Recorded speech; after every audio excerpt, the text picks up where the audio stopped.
After 4 long parts and a total of 1 hour of animation, we are finally at the finish line. In this part, I'll tell you how Dennus and I got together. Starting here, there are still 23 days left in our story, and since part 1 was completed almost half a year ago, as a quick refresher, here's the recap.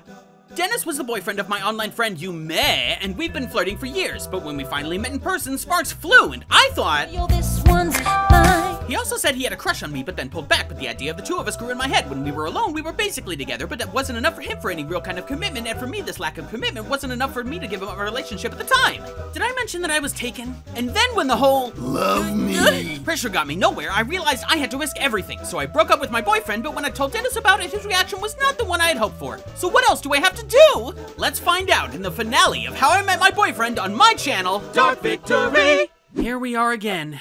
I kinda thought once I was single, everything would fall into place, but nope. This subdued reaction immediately put the brakes on my euphoria. Something was off. Was he perhaps no longer interested because the forbidden part of it was gone? How boring. Has he perhaps already moved on to someone else? Or several people? Where is all this stupid jealousy and panic coming from all of a sudden? Did it ever leave? Well, at least now it's clear. My relationship wasn't the only reason for his hesitation. Really? My last call to him probably sounded like, I've done my part, and now it's your turn. Be mine and just have, wild gay sex with me. And maybe I really did believe that part at first. The sex part? No, that it was his time to act. Until I watched Love Never Dies again. You mean Phantom of the Opera 2? Yep. Oh god, why am I not surprised to find out you're a Phantom fan? The story in which a creepy edgelord tries to force his love. Love me. Hey! He's got a dramatic backstory, okay? So do you. With Chun. Dude, what I was gonna say, before you started blaspheming about a classic in musical history, in Phantom 2, Love Never Dies, there is a part in which the Phantom learns something about love. And this sentence became my mantra regarding the situation between Dennus and me. Just love. Just live. Sounds like some calendar quote. Just give what you can give. And take what little you deserve. Hey, how was your day? Good so far. And yours? Oh, you know, I've just been All I messing can around. really do is What are you love, doing? Live, and give. Without any expectations. Because love just doesn't work that way. Huh. Incels would disagree. In other words, no more expectations. No more pressure. Love never dies mantra. And I think that's how I managed to show him the Mick that I really am. Obviously flirty, confident of course, but also nervous, vulnerable, and at times, well, still a cocky motherfucker. But without pressure. Out of curiosity. Yep. How long did you keep that up? 3? 3 weeks. Days. Of course. It's too bad you're not here. Oh yeah? It's all full of couples. The two of us would be the cutest. What? 2 singles together make a... Well, anyways, I'm coming to your place this weekend. We could... Hey, it's not like over the past few days. 2 days. I haven't thought about it too. Oh, you have? Have you come to a conclusion? Yeah, that I need more time. Hello? Mick? More time, he says. Can't believe it! You see, I'm out of ideas. I broke up with my boyfriend. I gave him his space. 2 days. 2 or 3 days. But there's a feeling growing that it doesn't matter how long I wait or what I do. The image of the two of us is just like the one of Chan and me back then. Just another illusion. Then, the next day I got the certainty that I needed so badly. Sorry I've been putting you off for so long, but I've made up my mind. I don't want this. Just friendship, nothing more. Just friendship, nothing more. How in the hell is my life turning out so shitty?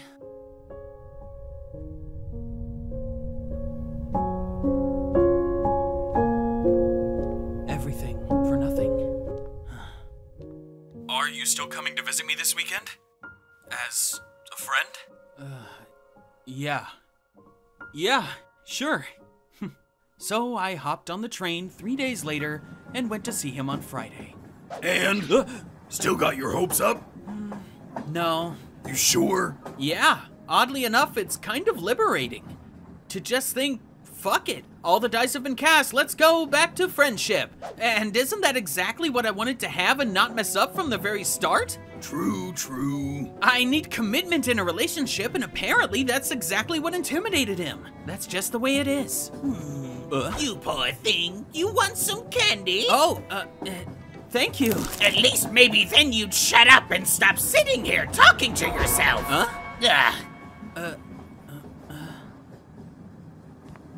Dennis picked me up from the station, and everything was fine. We hugged for longer than ever, I think. And honestly, the more time went by, the more we found ourselves getting right back to normal. And then Yuria simply put her hand over the URL bar so we couldn't see where she got her anime. Oh wow, anime gatekeeping. Right? I thought about how it all started. How far we had come since we first met. His first visit to Berlin. And when we had a little home party with his friends in the late evening, it was a real full circle moment. You've still got crazy friends. And you're one of them now too. Yeah. Yeah? Yeah. Yeah. Oh, fuck it.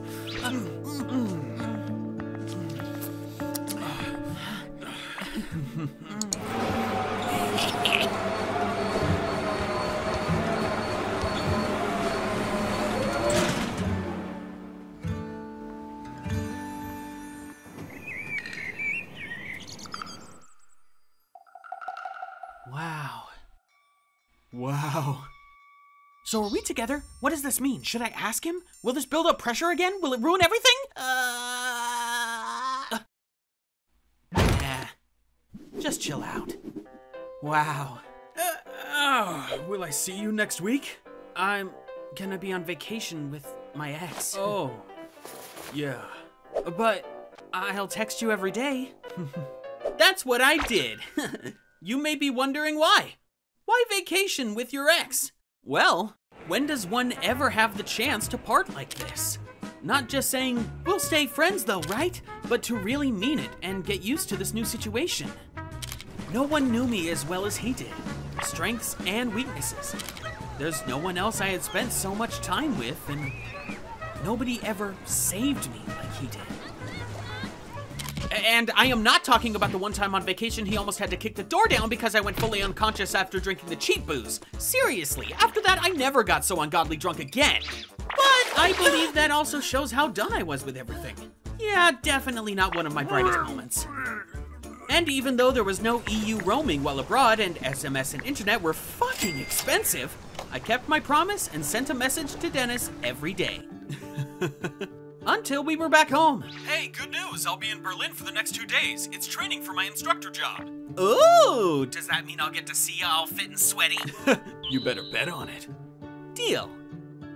And so I booked myself directly into the same hotel, and we turned his one-man room into a double room. And then we fucked. Dude! What? Wasn't it like that? Yeah, it was. See? The next day we went to see my favorite cousin, and I didn't really know how to introduce him. Obviously, there was more, but I couldn't ask the same question again. However, on the bus, on the way back, he sat next to me and held my hand. Not for the first time, but it felt different now. So, I acted super cool, but the pressure I wanted to take off him, I was carrying double or triple, yet I knew.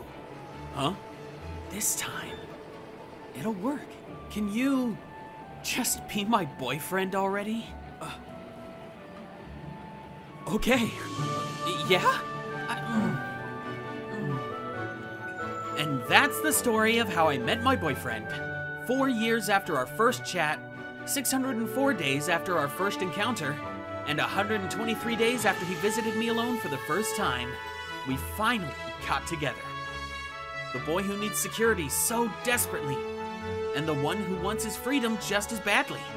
And what do we draw from all this? Just love, just live, just give what you can give, and take what little you deserve. Dennus then got me tickets to Phantom of the Opera 2, Love Never Dies as a present back in 2015, and he hated it. He really hated it. Hey, what can I say? It was just absolute trash. Hey, this is not the end of our story, of course, but the beginning. Aye. Long distance, mental struggles, and almost breakups were all part of the last 11 years, but hey, we're still here. Together and happy, with an original book that we co-wrote. And still searching for ways to find freedom and security, both in unison. People often ask, how do you do it?